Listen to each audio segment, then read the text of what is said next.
शिव भजन जी आई भागवारी वर्षी, हिन वर्षी में खुले किस्मत सबकी पई, मचन थियूं मौजा।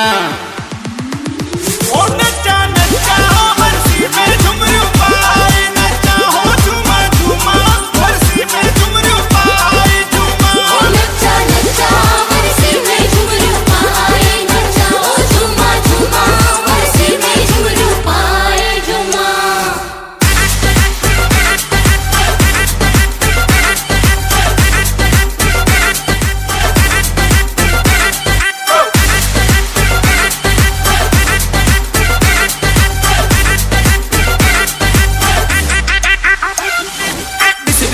अज मौज मची, बाबा शिव भजन जी आहे वरसी, छा त नज़ारो आहे हसी, फुलन फुलन सां नगरी सजी, आसमान ही सारो चमके पयो, चंड तारा भी प्या चमकी, धर्मदास हिन वरसी जी ॻाल्हि कयां मां कहिड़ी। हरे तो घरड़ा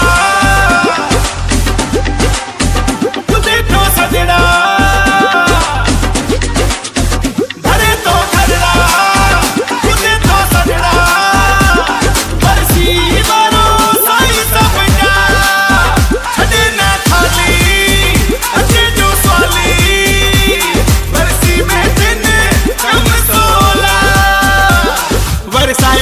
वारो सबके पयो,